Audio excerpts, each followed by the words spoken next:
ଆପଣଙ୍କ ହାତର ରିଷ୍ଟ ଉପରକୁ ଉଠୁନାହିଁ। ବୁଢ଼ା ଆଙ୍ଗୁଳି ଆପଣ ଉପରକୁ ଉଠେଇ ପାରୁନାହାନ୍ତି। ଏହିସବୁ ଆଙ୍ଗୁଳି ଗୁଡ଼ାକ ଆପଣଙ୍କର ଉପରକୁ ଉଠୁନାହିଁ। ଆପଣଙ୍କର ହାତର ମସଲ ପାୱାର ୱିକ୍ ହୋଇଗଲାଣି। ଏହିସବୁ ଲକ୍ଷଣ ଆପଣଙ୍କ ପାଖରେ ଦେଖା ଦେଉଥିଲେ ଏହି ଭିଡ଼ିଓଟିକୁ ଆପଣ ପୁରା ଦେଖନ୍ତୁ। ଏହି ଭିଡ଼ିଓରେ ମୁଁ ଆଜି ଆଲୋଚନା କରିବି ରିଷ୍ଟ ରବ୍ କ'ଣ। ଘରେ ବସି ଆପଣ ପରୀକ୍ଷା କରି ଜାଣିପାରିବେ ଆପଣଙ୍କ ରିଷ୍ଟ ରବ୍ ହୋଇଛି କି ନାହିଁ। ରିଷ୍ଟ ରବ୍ରେ ସ୍ପ୍ଲିଣ୍ଟର ବହୁତ ଇମ୍ପୋର୍ଟାଣ୍ଟ ରୋଲ୍ ଅଛି, ତାହା ମଧ୍ୟ ମୁଁ ଆଜି ଭିଡ଼ିଓରେ ଆଲୋଚନା କରିବି। ଚାଲନ୍ତୁ ଟାଇମ୍ ୱେଷ୍ଟ ନ କରି ଭିଡ଼ିଓଟିକୁ ଆରମ୍ଭ କରିବା।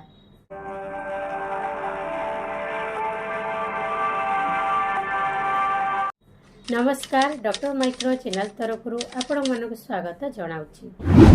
ରିଷ୍ଟ ରବ୍ କ'ଣ? କୌଣସି କାରଣରୁ ରେଡିଆଲ୍ ନର୍ଭ ଇଞ୍ଜୁରି ହୋଇଥିଲେ ରିଷ୍ଟ ରବ୍ ହୋଇଥାଏ। ରେଡିଆଲ୍ ନର୍ଭ ଆମର ବେକରୁ ବାହାରି କରି ଏମିତି ଆପଣଙ୍କର ଆର୍ମ ଦେଇକରି ଆର୍ମରେ ଏକ ହ୍ୟୁମରସ୍ ବୋନ୍ ଅଛି। ହ୍ୟୁମରସ୍ ବୋନ୍ର ଗ୍ରୁପ୍ ଭିତରେ ଯାଇକରି ହାତର ଆପଣଙ୍କର ଏକ୍ସଟେନ୍ସନ୍ ଗ୍ରୁପ୍ ଅଫ୍ ମସଲ୍କୁ ସପ୍ଲାଏ କରିଥାଏ।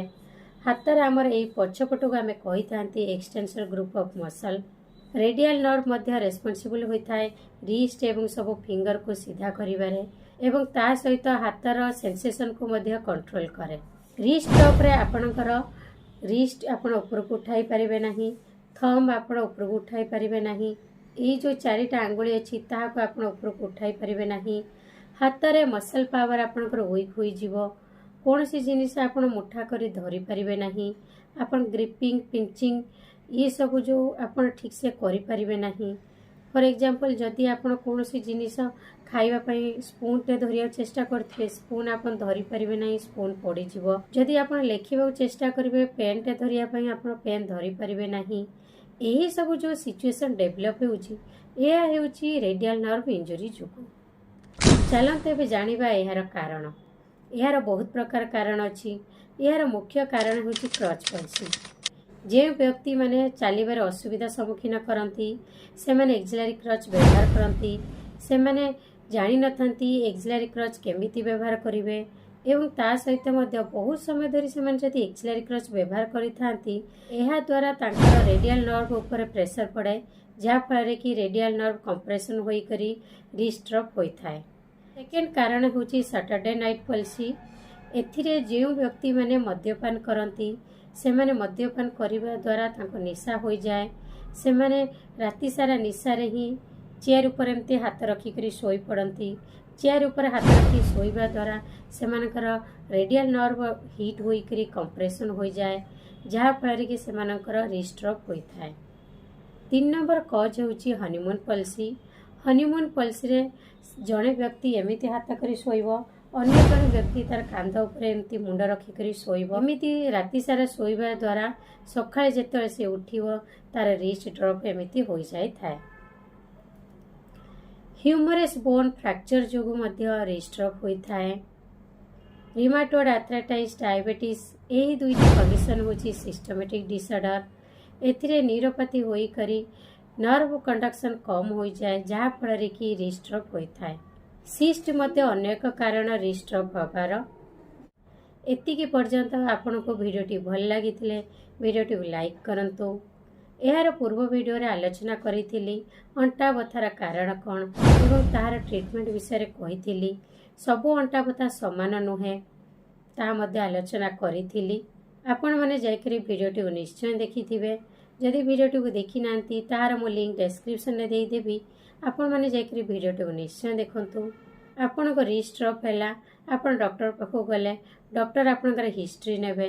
ହିଷ୍ଟ୍ରିରେ ସେ ଆପଣଙ୍କୁ ପଚାରିବେ କେବେ ହେଲା ଏବଂ ଏହାର ଲକ୍ଷଣ ସବୁ ପଚାରିବେ। ହିଷ୍ଟ୍ରିରେ ସେ ଫାଇଣ୍ଡ ଆଉଟ୍ କରିବେ ଏହାର କାରଣ କ'ଣ। ତାପରେ ସେ ଫିଜିକାଲ ଏକ୍ଜାମିନେସନ୍ କରାଇବେ। ଫିଜିକାଲ ଏକ୍ଜାମିନେସନ୍ରେ ସେ ପ୍ରଥମେ ଟେଷ୍ଟ କରାଇବେ Thamba extension test. Thamba extension ଟେଷ୍ଟରେ ପେସେଣ୍ଟକୁ କହିବେ ଥମ୍ବକୁ ଉପରକୁ ଉଠାଇବାକୁ। ପେସେଣ୍ଟ ଥମ୍ବକୁ ଉପରକୁ ଉଠାଇ ପାରିବ ନାହିଁ। ସେକେଣ୍ଡ ଟେଷ୍ଟ ହେଉଛି ପାରାଲ୍ ଟେଷ୍ଟ ଫର୍ ଗ୍ରାଭିଟି। ଏହି ଟେଷ୍ଟରେ ପେସେଣ୍ଟକୁ କୁହାଯାଏ ହାତକୁ ଗ୍ରାଉଣ୍ଡ ସାଙ୍ଗରେ ପାରାଲ୍ କରି ରଖିବାକୁ। ଏଥିରେ ଡକ୍ଟର କହିବେ ଆଙ୍ଗୁଳିକୁ ସବୁ ଉପରକୁ ଉଠାଇବାକୁ, କିନ୍ତୁ ପେସେଣ୍ଟ ଉପରକୁ ଉଠାଇ ପାରିବ ନାହିଁ। 3 ନମ୍ବର ଟେଷ୍ଟ ହେଉଛି ରେଜିଷ୍ଟାନ୍ସ ଟେଷ୍ଟ ଫର୍ ପାୱାର। ଆମର ହାତ ଯେତେବେଳେ ଏମିତି ଥାଏ, ଏହାକୁ ଆମେ କହିଥାନ୍ତି ପ୍ରୋନେସନ୍। ଯେତେବେଳେ ହାତ ଏମିତି ରହିବ ତାହାକୁ ଆମେ କହିଥାନ୍ତି ସୁପିନେସନ୍।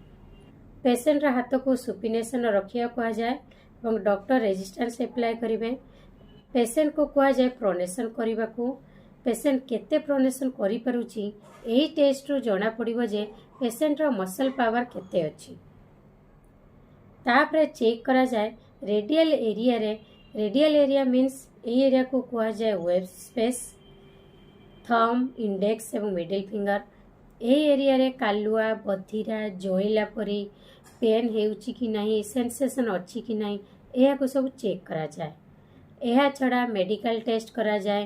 ମେଡ଼ିକାଲ ଟେଷ୍ଟରେ ସିଟି ସ୍କାନ୍, MRI କରାଯାଏ, EMG ଟେଷ୍ଟ କରାଯାଏ ଏବଂ ତା ସହିତ ନର୍ଭ କଣ୍ଡକ୍ସନ୍ ଟେଷ୍ଟ ମଧ୍ୟ କରାଯାଏ। ଚାଲନ୍ତୁ ଏବେ ଜାଣିବା ଏହାର ଟ୍ରିଟମେଣ୍ଟ। 70% କେସ୍ କନଜରଭେଟିଭ୍ ଟ୍ରିଟମେଣ୍ଟରେ ଠିକ୍ ହୋଇଥାଏ। ଆପଣଙ୍କୁ ପେନ୍ ହେଲା, ଆପଣ ପେନ୍ କିଲର ନେବେ। ଫିଜିଓଥେରାପିର ବହୁତ ବଡ଼ ରୋଲ୍ ଅଛି। ଫିଜିଓଥେରାପିଷ୍ଟ ଆପଣଙ୍କୁ ମସଲ୍କୁ ଷ୍ଟ୍ରଙ୍ଗ କରିବା ପାଇଁ ଏକ୍ସରସାଇଜ୍ କରିବେ ଏବଂ ରେଞ୍ଜ ଅଫ୍ ମୋସନ୍କୁ ଇନକ୍ରିଜ୍ କରିବା ପାଇଁ ଏକ୍ସରସାଇଜ୍ କରାଇବେ। ରିଷ୍ଟ ଡ୍ରପ୍ରେ ଆପଣଙ୍କର ରିଷ୍ଟ ମୋଡ଼ି ହୋଇଯାଇଥାଏ ଏବଂ ଆଙ୍ଗୁଳି ଗୁଡ଼ାକ ସବୁ ମୋଡ଼ି ହୋଇଯାଇଥାଏ।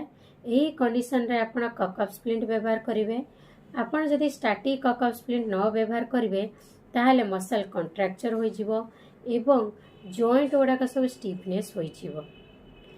ରିଷ୍ଟ ଡ୍ରପ୍ରେ ଆପଣଙ୍କର ଫ୍ଲେକ୍ସର ଗ୍ରୁପ୍ ଅଫ୍ ମସଲ୍ ଠିକ୍ ଥାଏ, ସେଥିପାଇଁ ଆପଣଙ୍କୁ ଡାଇନାମିକ୍ କକ୍ଅଫ୍ ସ୍ପ୍ଲିଣ୍ଟ ବ୍ୟବହାର କରାଯାଏ।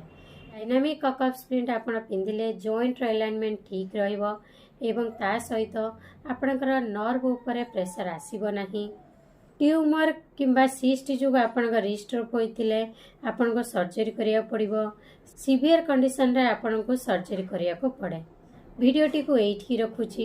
ଆଶା କରୁଛି ଏହି ଭିଡ଼ିଓଟି ଆପଣମାନଙ୍କରେ ବହୁତ କାମରେ ଆସିବ। ଭିଡ଼ିଓଟି ଭଲ ଲାଗିଥିଲେ ଲାଇକ୍ କରନ୍ତୁ। ଭିଡ଼ିଓ ରିଗାର୍ଡ଼ିଂ ଆପଣଙ୍କର କିଛି ବି ଡାଉଟ୍ ଥିଲେ ତା ଆପଣ କମେଣ୍ଟ ସେକ୍ସନରେ ପଚାରନ୍ତୁ। ଆମକୁ ମୋଟିଭେଟ୍ କରିବା ପାଇଁ ଭିଡ଼ିଓଟିକୁ ବହୁତ ମାତ୍ରାରେ ସେୟାର କରନ୍ତୁ। ଚ୍ୟାନେଲକୁ ସବସ୍କ୍ରାଇବ୍ କରନ୍ତୁ। ପୁଣି ଏମିତି ଭିଡ଼ିଓ ନେଇକରି ଆସିବି। ଆଜି ପାଇଁ ନମସ୍କାର।